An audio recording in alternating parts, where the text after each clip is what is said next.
What is going on, everybody? Andrew back with another episode. Ask me about my podcast today, talking about the NIL and its just craziness in all things college sports. So, being a huge Ohio State fan, we've had a couple big signings here recently in the offseason, people transferring. You obviously had, oh my gosh, how am I blanking? Nick Saban leave Alabama, creating a void for a ton of these players to leave and go to different programs across the country. I shouldn't say many, a handful coming to Ohio State. So very excited about that. Mainly and kind of because of the opportunities that the university brings, both in financing and as well as exposure, just because it's a big school, a lot of attention, and the hopes of a playoff run next year. So all very important things and all very exciting things. NIL has been a very interesting process. We've had the opportunity to work with a handful of athletes over the past 2 years and found a couple different things. One being there's no perfect player for every situation. I think it's a mix of this isn't the right word, not getting lucky, but getting tactical when it comes to finding out who's the influencer that you want to engage with and working with them. It's crazy. A lot of these kids now are like very well PR trained and very well camera trained. So that hasn't really been a huge issue. Most of these people are coming in and being very professional on camera, being very astute, being ready to go, excited, creative. And it's brought a lot of like energy to what I create as well when working with these kids. I think the money aspect of it is super interesting. You know, these kids are getting paid anywhere between a couple $100s to a couple $1,000s to create posts for brands.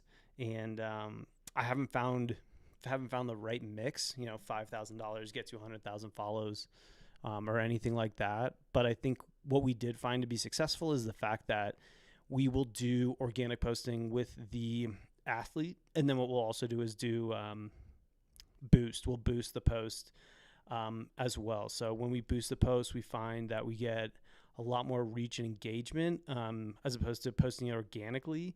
But when we post it organically with the athlete, obviously we're engaging with the community, which is a big part of why we do it, is engaging with their audience and community. So we do a lot of upfront research when it comes to, you know, similar likes, similar interest, and then dynamics of the demographic, or I guess dynamics of the audience.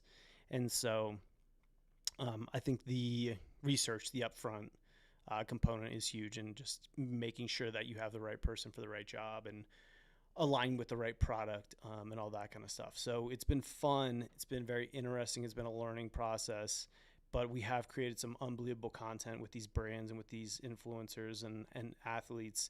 And I think it's going to prepare them for what's going to happen when they go to the professional league. And it is crazy because these kids are getting paid a ton of money, and a lot of which, you know, might be getting paid more now than they will be when they go to the, you know, NFL, NBA, WNBA.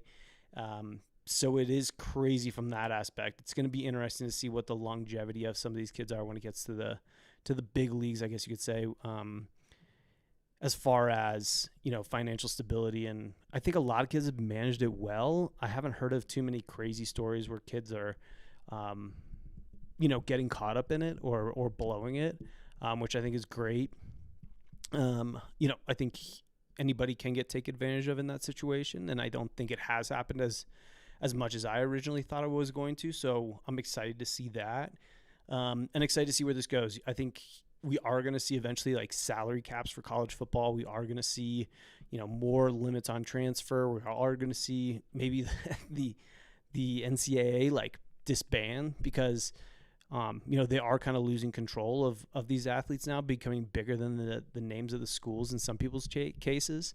Deion Sanders at CU has made a remarkable run at selling the dream and selling the story, and didn't produce last year. I shouldn't say not producing, but they didn't produce last year. You know, not even making it to the playoffs, which is a bummer. Everybody here in Colorado was super excited to see what was going to happen with CU and why it didn't work. I think a lot of people left a lot of people confused.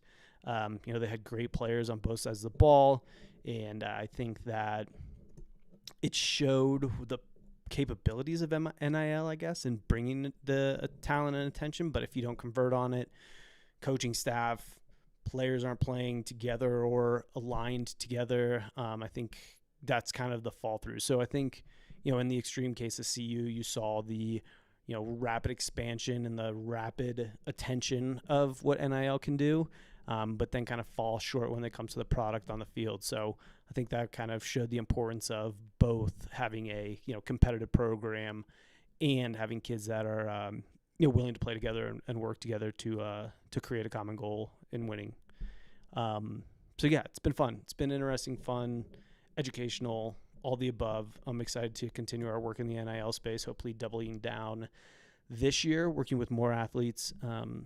So yeah, hope everybody has a wonderful rest of your day. Make sure to like, comment, and subscribe wherever you're listening to this from. And yeah, talk to you soon. Have a great day.